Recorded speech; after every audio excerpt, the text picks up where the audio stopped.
બાળકો, તો આપણે આગળના લેક્ચરની અંદર પીરિયોડિક ટેબલના જુદા જુદા ટોપિક જેવા કે પરમાણ્વીય ત્રિજ્યા, આયનીય ત્રિજ્યા, આયનીકરણ, એન્થાલ્પી વગેરે જોઈ ગયા. એવો જ એક મહત્વનો ટોપિક કે જે જી નીટ માટે ખૂબ જ મહત્વનો છે અને આપણી ગુજરાત બોર્ડની ટેક્સ્ટની અંદર જેને વધુ ફોકસથી સમજાવવામાં આવેલ નથી. તો અહીંયા આપણે આજનો ટોપિક ઇલેક્ટ્રોન બંધુતા એટલે કે ઇલેક્ટ્રોન પ્રાપ્તિ એન્થાલ્પી વિશે જોઈએ. ઇલેક્ટ્રોન બંધુતા માત્ર આપણી ટેક્સ્ટની અંદર 4 લીટીની અંદર સમજાવેલું છે. ઇલેક્ટ્રોન બંધુતા આપણે અહીંયા એને વધુ ડિટેલમાં સમજીએ. ઇલેક્ટ્રોન બંધુતા કોઈ પણ તત્વની અંદર એક ઇલેક્ટ્રોન ઉમેરવા માટે જરૂરી ઊર્જા ને કહેવામાં આવે છે ઇલેક્ટ્રોન બંધુતા અથવા ઇલેક્ટ્રોન પ્રાપ્તિ એન્થાલ્પી. અહીંયા એક ઉદાહરણ તરીકે લીધું X જે તટસ્થ પરમાણુ છે, વાયુ છે અને મુક્ત છે. જેવી રીતે આયનીકરણ એન્થાલ્પી ની અંદર જોયું તેવી જ રીતે તટસ્થ વાયુ મુક્ત પરમાણુમાં એક ઇલેક્ટ્રોન ઉમેરવા માટે થતો ઊર્જાનો ફેરફાર પ્લસ પણ હોઈ શકે, માઈનસ પણ હોઈ શકે. મોટા ભાગની પ્રક્રિયાની અંદર ઇલેક્ટ્રોન પ્રાપ્તિ એન્થાલ્પીનું મૂલ્ય માઈનસ છે, પરંતુ ઘણા તત્વોની ઇલેક્ટ્રોન પ્રાપ્તિ એન્થાલ્પીના મૂલ્ય ધન પણ છે. તો અહીંયા આપણે ઇલેક્ટ્રોન બંધુતા અને ઇલેક્ટ્રોન પ્રાપ્તિ એન્થાલ્પી બંનેમાં શું ફરક છે એટલું જોઈ લઈએ. ઇલેક્ટ્રોન પ્રાપ્તિ એન્થાલ્પીને દર્શાવવામાં આવે છે ડેલ્ટા EGH. E બોલે તો ઇલેક્ટ્રોન, G બોલે તો ગેઇન. ઇલેક્ટ્રોન પ્રાપ્તિ, ઇલેક્ટ્રોન ગેઇન, ઇલેક્ટ્રોન પ્રાપ્તિ એન્થાલ્પી. ઇલેક્ટ્રોન બંધુતા અને ખૂબ જ મહત્વની વાત છે, ઇલેક્ટ્રોન બંધુતા અને ઇલેક્ટ્રોન પ્રાપ્તિ એન્થાલ્પીના મૂલ્યો સમાન હોય છે પરંતુ વિરુદ્ધ હોય છે.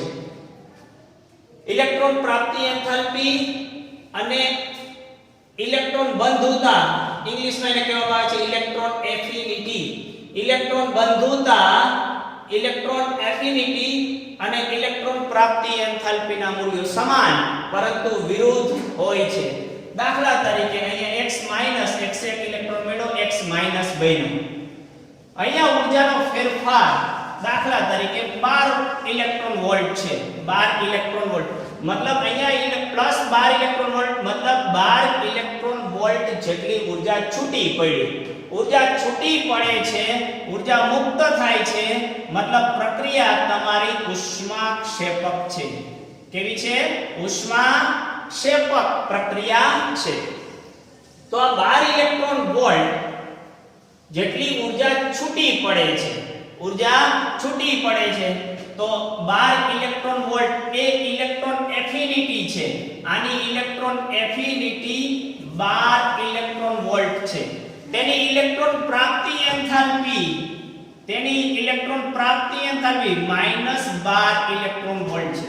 કારણ કે ઇલેક્ટ્રોન બંધુતા અને ઇલેક્ટ્રોન પ્રાપ્તિ એન્થાલ્પીના મૂલ્યો સમાન પરંતુ વિરુદ્ધ હોય છે. મોટા ભાગે ઇલેક્ટ્રોન પ્રાપ્તિ એન્થાલ્પીનું મૂલ્ય ઋણમાં દર્શાવવામાં આવે છે. શા માટે ઋણમાં? ઊર્જા મુક્ત થાય છે. જોઈએ એક બે વધારે ઉદાહરણ સમજવાનો પ્રયત્ન કરીએ. નાઇટ્રોજન એક ઇલેક્ટ્રોન મેળવે, નાઇટ્રોજન 3 ઇલેક્ટ્રોન મેળવીએ, એમાંથી બનાવી નાખ્યા N3-, 3 ઇલેક્ટ્રોન મેળવા બન્યા N3-. હવે આને આપણે જુદી જુદી ત્રણ પ્રક્રિયાઓની અંદર વિચાર કરીએ. આ જ પ્રક્રિયામાં નાઇટ્રોજન પ્રથમ ઇલેક્ટ્રોન મેળવે ત્યારે બને N1 સાથે ઊર્જા મુક્ત થશે. એને કહેવાય પ્રથમ નાઇટ્રોજન એક ઇલેક્ટ્રોન મેળવી N1 બન્યો, ઊર્જા મુક્ત થઈ. એને કહેવામાં આવે છે પ્રથમ ઇલેક્ટ્રોન બંધુતા, ફર્સ્ટ ઇલેક્ટ્રોન એફિનિટી. નેક્સ્ટ ની અંદર N1 ઓર એક ઇલેક્ટ્રોન મેળવી N2 બનાવે, પાછી ઊર્જા છૂટી પડે યા તો આપવી પણ પડે. સમજીએ આપણા ડિટેલમાં. N2 બન્યો, પાછો એક ઇલેક્ટ્રોન મેળવો N3 બન્યો, ઊર્જા. હવે પ્રથમ ઇલેક્ટ્રોન ઉમેરવા માટે ઊર્જા મોટા ભાગે મુક્ત થાય છે. ઊર્જા મુક્ત થાય છે એટલે સામાન્ય રીતે મુક્ત થાય છે એટલે એ મુક્ત થાય છે ઉષ્માક્ષેપક છે, એને માઈનસ વડે દર્શાવવામાં આવે છે. સામાન્ય રીતે જનરલી માઈનસ જોવા મળે છે. જ્યારે દ્વિતીય ઇલેક્ટ્રોન બંધુતા, અહીંયા વાત કરીએ છીએ આપણે ઇલેક્ટ્રોન બંધુતાની, ઇલેક્ટ્રોન એફિનિટીની. આને કહીએ electron affinity 1, first electron affinity, પ્રથમ ઇલેક્ટ્રોન બંધુતા. દ્વિતીય ઇલેક્ટ્રોન બંધુતા EA2 હંમેશા પોઝિટિવ હોય છે, હંમેશા પોઝિટિવ હોય છે. ઇલેક્ટ્રોન બંધુતા 3, તૃતીય ઇલેક્ટ્રોન બંધુતા પણ હંમેશા પોઝિટિવ હોય છે, હંમેશા પોઝિટિવ હોય છે. મહત્વની વાત, પ્રથમ ઇલેક્ટ્રોન બંધુતા ના મૂલ્ય કરતા દ્વિતીય ઇલેક્ટ્રોન બંધુતાનું મૂલ્ય વધુ હોય છે. દાખલા તરીકે ઇલેક્ટ્રોન બંધુતા 1 નું મૂલ્ય -12 ઇલેક્ટ્રોન વોલ્ટ હોય તો 12 કરતા વધુ આ મૂલ્ય માઈનસ ને ભૂલી જાવ, સામાન્ય રીતે ઋણ હોય છે, સામાન્ય રીતે ઋણ હોય છે, હંમેશા પ્લસ હોય છે, હંમેશા પ્લસ હોય છે. તો અહીંયા જે ઇલેક્ટ્રોન એફિનિટી 2 આવશે, ઉદાહરણ લીધેલું છે માત્ર આ અંક ઉદાહરણ માટે છે. ઇલેક્ટ્રોન એફિનિટી 2 આના કરતા વધુ મૂલ્ય હશે, 13, 14, 15 વગેરે હોઈ શકે છે, 10 ના હોઈ શકે. મૂલ્ય હંમેશા પ્લસ અને પ્રથમ ઇલેક્ટ્રોન બંધુતા કરતા વધુ 12 કરતા, સાહેબ તો -2 પણ વધુ છે, માઈનસ ની સાઈડને હમણાં પૂરતી રહેવા દો, 12 કરતા વધુ 14 અને સામાન્ય રીતે ઋણ જોવા મળે છે. યસ, ઇલેક્ટ્રોન એફિનિટી 3 એનું મૂલ્ય પોઝિટિવ હંમેશા હોય છે, 18 છે. તો અહીંયા આપણે એક વાતને સમજવાનો પ્રયત્ન કરીએ કે EA1 માઈનસ છે તો ડેલ્ટા EgH1 આને કહીએ. ઇલેક્ટ્રોન બંને વાત સેમ છે, ઇલેક્ટ્રોન બંધુતા, ઇલેક્ટ્રોન પ્રાપ્તિ, એન્થાલ્પી, પરંતુ માત્ર ફરક છે નિશાનીનો. તો અહીંયા -12 છે તો અહીંયા થશે 12 electron volt. Delta EgH2 -14 electron volt.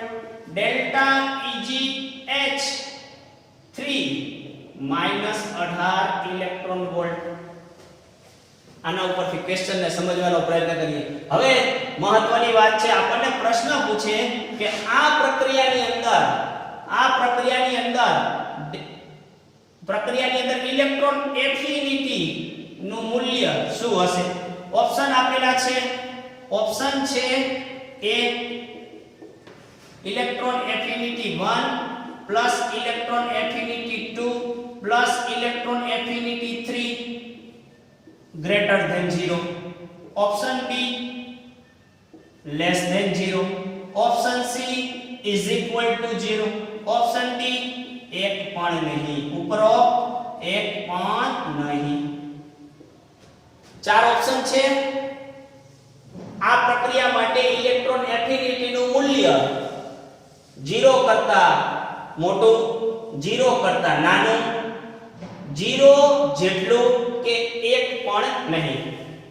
Electron affinity 1 plus electron affinity 2 plus electron affinity 3 મૂકી દઈએ કિંમત -12 પ્લસ 14 પ્લસ 18 આનો 14 માંથી 12 ગયા 2 18 પ્લસ 2 20 20 ઇલેક્ટ્રોન વોલ્ટ જેનું મૂલ્ય 0 કરતા મોટું છે, જેનું મૂલ્ય 0 કરતા મોટું છે, જેનું મૂલ્ય 20 મળ્યું મતલબ 0 કરતા મોટું મળ્યું. આપણો જવાબ સાચો છે, 0 કરતા મોટું મળ્યું. એ જવાબ રાઈટ આન્સર. અહીંયા એમ પણ પૂછે ડેલ્ટા EGH નું મૂલ્ય કેટલું હશે? અહીંયા ઓપ્શન આપી દીધા હોય ડેલ્ટા EGH ઓપ્શન અહીંયા આપેલા છે. આની અંદર બદલાવી દઉં, મારી પાસે જગ્યાનો અભાવ છે. Delta EGH1 plus delta EGH2 plus delta EGH3 greater than 0 less than 0. ફરીથી લખતો નથી. Less than 0 is equal to 0 કે એક પણ નહીં. સમજી લઈએ.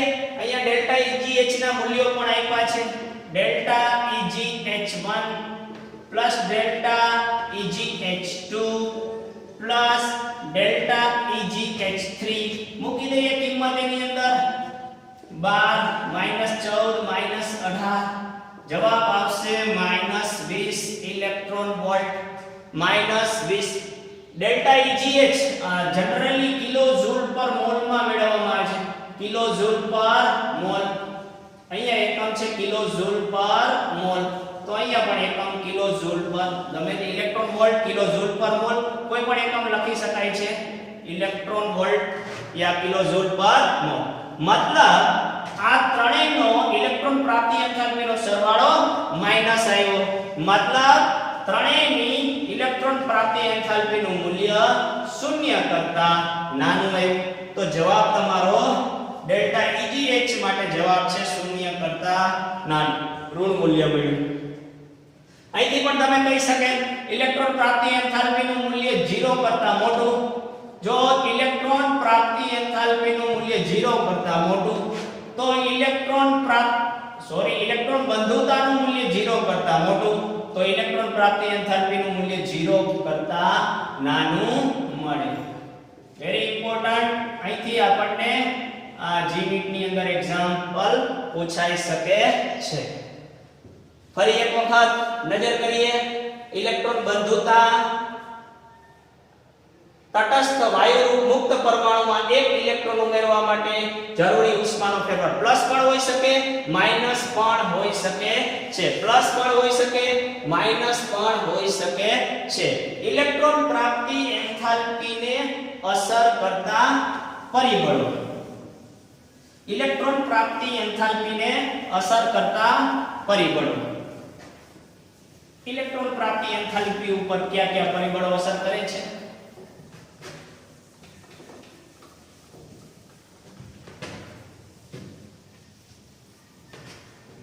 અહીંયા આપણે ઇલેક્ટ્રોન બંધુતા એટલે કે ઇલેક્ટ્રોન એફિનિટીને અસર કરતા પરિબળો.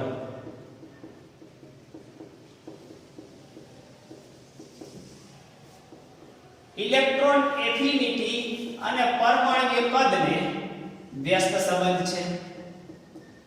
ઇલેક્ટ્રોન એફિનિટી અને Z એટલે કે પ્રોટોનની સંખ્યા એટલે કે ન્યુક્લિયર ચાર્જ ને સમપ્રમાણ સંબંધ છે. અને ત્રીજું છે ઇલેક્ટ્રોન રચના. ઇલેક્ટ્રોન રચના સ્થાયી ઇલેક્ટ્રોન રચના જેવી કે D5 P3 સંપૂર્ણ ભરાયેલી D10 P6 ની ઇલેક્ટ્રોન બંધુતા ટેન્ડ્સ ટુ 0 ની નજીક હોય છે. 0 ની નજીક હોય છે અથવા 0 થી વધુ હોય છે એટલે કે ધન મૂલ્ય મળે છે. 0 ટેન્ડ્સ ટુ 0 અથવા 0 થી વધારે. હેલોજન તત્વની બાજુનું એટલે કે 18મા સમૂહની ઇલેક્ટ્રોન પ્રાપ્તિ એન્થાલ્પીના મૂલ્યો ધન જોવા મળે છે. અહીંયા ઇલેક્ટ્રોન બંધુતાની આપણે વાત કરીએ છીએ તો આ ત્રણ ફેક્ટરને ધ્યાનમાં રાખી અને સમજવાનો પ્રયત્ન કરીએ. આવર્તની અંદર ડાબીથી જમણી બાજુ તરફ જતા પરમાણ્વીય ક્રમાંક વધવાની સાથે પરમાણ્વીય ત્રિજ્યામાં ઘટાડો થાય છે. પરમાણ્વીય ત્રિજ્યામાં ઘટાડો મતલબ પરમાણ્વીય કદ ઘટે છે. પરમાણ્વીય કદ ડાબીથી જમણી તરફ જતા પરમાણ્વીય કદ ઘટે છે. પરમાણ્વીય કદ અને ઇલેક્ટ્રોન બંધુતાને વ્યસ્ત સંબંધ છે. પરમાણ્વીય કદ ઘટે છે, ઇલેક્ટ્રોન બંધુતા વધે છે. ઇલેક્ટ્રોન બંધુતા વધે છે. આવર્ત કોષ્ટકમાં જનરલી ડાબીથી જમણી બાજુ તરફ જતા પરમાણ્વીય કદ ઘટવાની સાથે ઇલેક્ટ્રોન બંધુતા વધે છે. હંમેશા વધે છે. 16મો સમૂહ 17મો સમૂહ ઇલેક્ટ્રોન બંધુતા 16મા સમૂહના કોઈ પણ સભ્ય કરતા 17મા સમૂહના કોઈ પણ સભ્યની ઇલેક્ટ્રોન બંધુતા વધુ હશે. ઇલેક્ટ્રોન બંધુતા વધુ હશે. સમૂહની વાત કરીએ. સમૂહ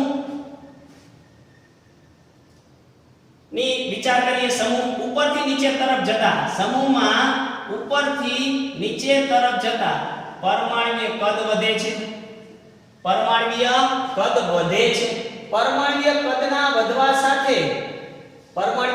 વધવા સાથે ઇલેક્ટ્રોન એફિનિટી ઘટે છે.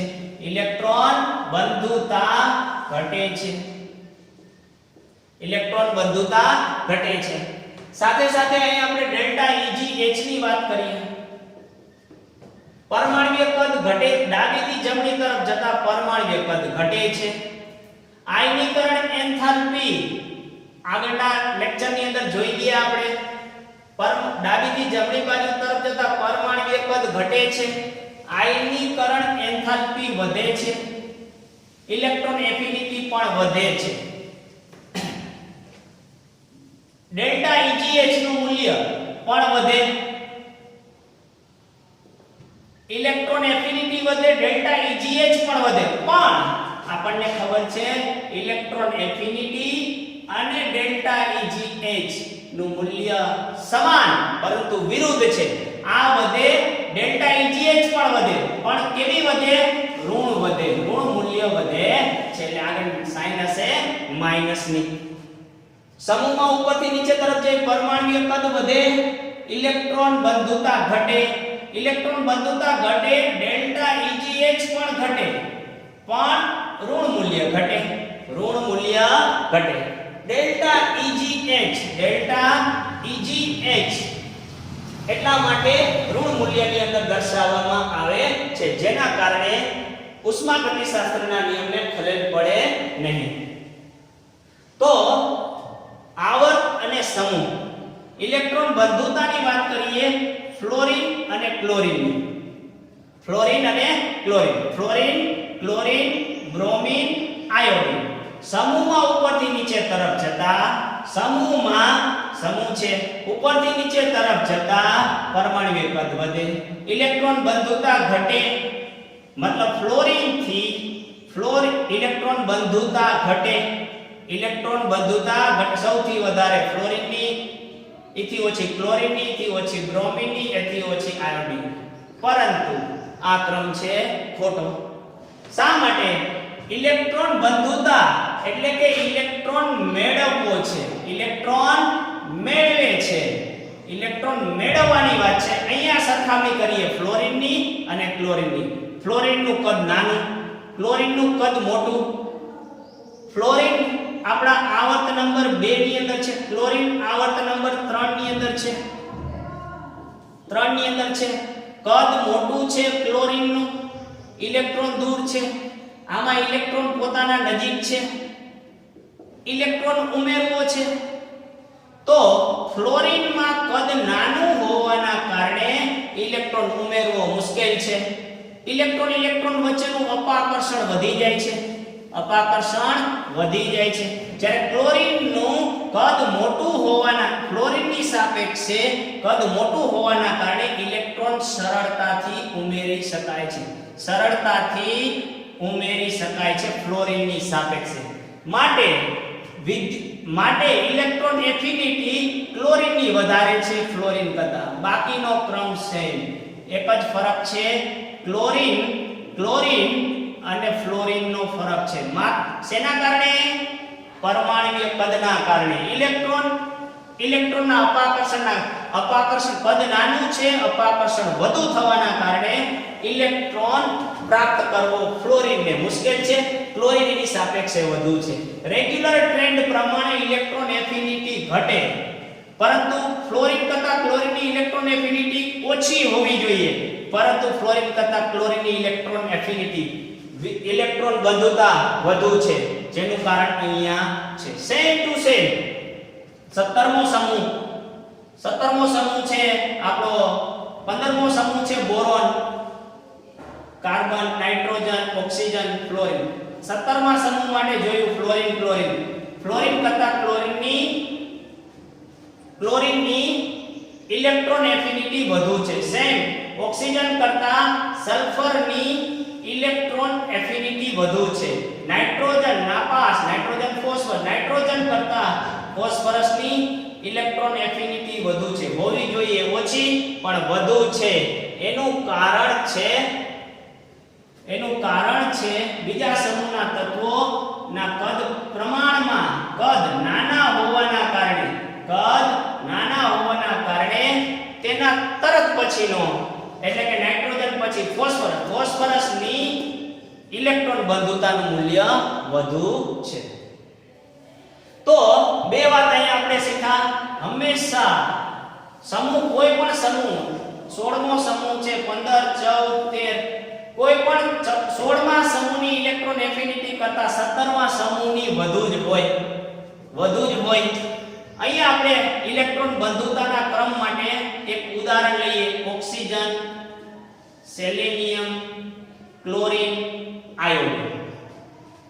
ઇલેક્ટ્રોન બંધુતાનો ક્રમ ગોઠવો. તો તમે જોઈ શકો છો ઓક્સિજન, સલ્ફર, સેલેનિયમ, મતલબ આ બંને સમૂહ નંબર 16 ના તત્વો છે અને આ બંને સમૂહ નંબર 17 ના તત્વો છે. પહેલું કીધું 16 કરતા 17 ની ઇલેક્ટ્રોન એફિનિટી હંમેશા વધુ હોય, મતલબ ઓક્સિજન, સલ્ફર કરતા ક્લોરીન, આયોડીન ની ઇલેક્ટ્રોન બંધુતાનું મૂલ્ય વધુ હશે. એક વાત ક્લિયર થઈ ગઈ? યસ. હવે ક્લોરીન અને આયોડીન સમૂહમાં ઉપરથી નીચે તરફ જાવ, ઇલેક્ટ્રોન બંધુતા ઘટે છે. ઇલેક્ટ્રોન પ્રાપ્તિ એન્થાલ્પી એટલા માટે નથી લેતા, હર વખતે રોંગ બોલું, એટલા માટે સમજવું ઇલેક્ટ્રોન એફિનિટી સરળ છે.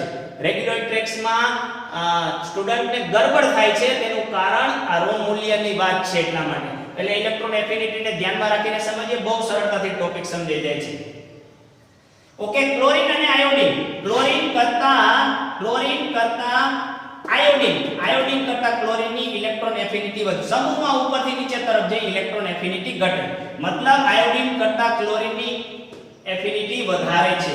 ક્લોરીનની વધુ છે આયોડીન કરતા. અને 17મા સમૂહ કરતા 16મા સમૂહની ઓછી છે. 17મા સમૂહની વધારે, એટલે પહેલા બે મૂકી દીધા. ઓક્સિજન, સલ્ફર, સેલેનિયમ, નીચે આવશે સેલેનિયમ ઘટે છે. ઓક્સિજન નીચે, સેલેનિયમ ઓક્સિજનની વધારે છે.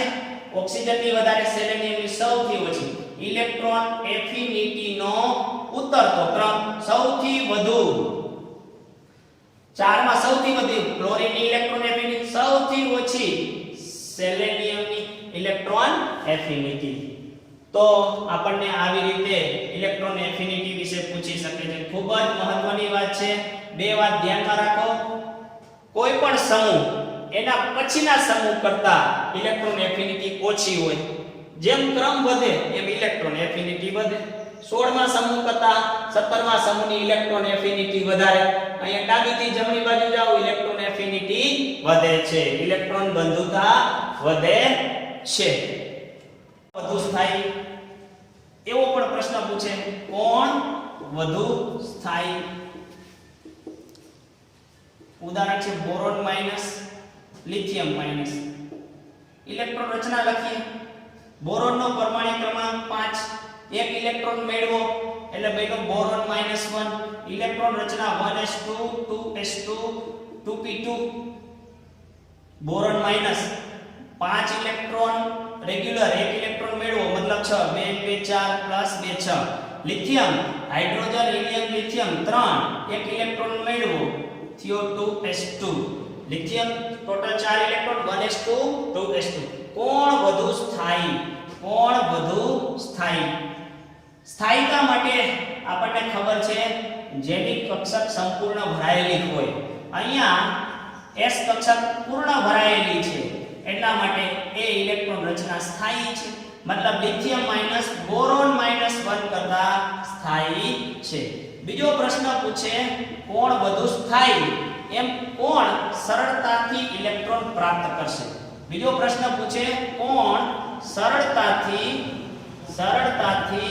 ઇલેક્ટ્રોન મેળવશે કોણ સરળતાથી ઇલેક્ટ્રોન મેળવશે અહીંયા ઇલેક્ટ્રોન બોરોન માઈનસ સેમ ઉદાહરણ બોરોન માઈનસ લિથિયમ માઈનસ કોણ સરળતાથી ઇલેક્ટ્રોન મેળવશે તો આ સ્થાયી ઇલેક્ટ્રોન રચના છે લિથિયમ માઈનસ ની સ્થાયી ઇલેક્ટ્રોન રચના છે જે સરળતાથી ઇલેક્ટ્રોન મેળવશે નહીં સ્થાયી ઇલેક્ટ્રોન રચના છે પોતે સ્થાયી છે જનરલી વ્યવહારની અંદર પણ લોકો અસ્થાયી બનવાનું વિચારશે નહીં સ્થાયી બનવાનું વિચારશે સેમ તત્વો પણ આપણી જેમ જ સ્થાયી બનવાનું વિચારે સ્થાયી છે જ એટલે ઈ ઇલેક્ટ્રોન મેળવીને પાછો અસ્થાયી થવાનો પ્રયત્ન કરશે લિથિયમ 2 બનવાનો પ્રયત્ન કરશે નહીં તો અહીંયા લિથિયમ માઈનસ અને બોરોન માઈનસ 2p2 છે ઓલરેડી આના કરતા અસ્થાયી છે એટલા માટે આ સ્થાયી છે એ સરળતાથી ઇલેક્ટ્રોન મેળવશે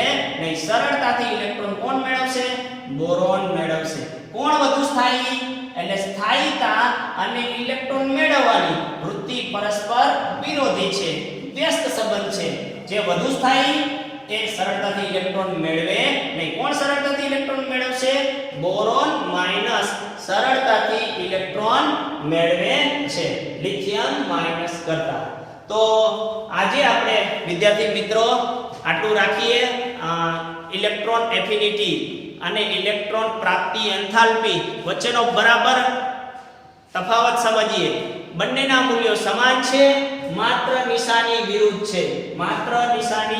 વિરુદ્ધ છે ખાસ 11th ના બાળકો ટેક્સ્ટ ની અંદર માત્ર ઇલેક્ટ્રોન એફિનિટી માટે 3 લાઈન આપેલી છે પરંતુ અહીંયા તમને આ વિડિયો જોવાના અંતે બરાબર સમજી જશો એવી આશા રાખું અને દરેક પોઈન્ટની તમારી બુકમાં નોટ ઉતારતા જાઓ અને વિષયને સમજી અને વધારે ને વધારે ઊંડાણમાં ઉતરતા જાઓ બેસ્ટ ઓફ લક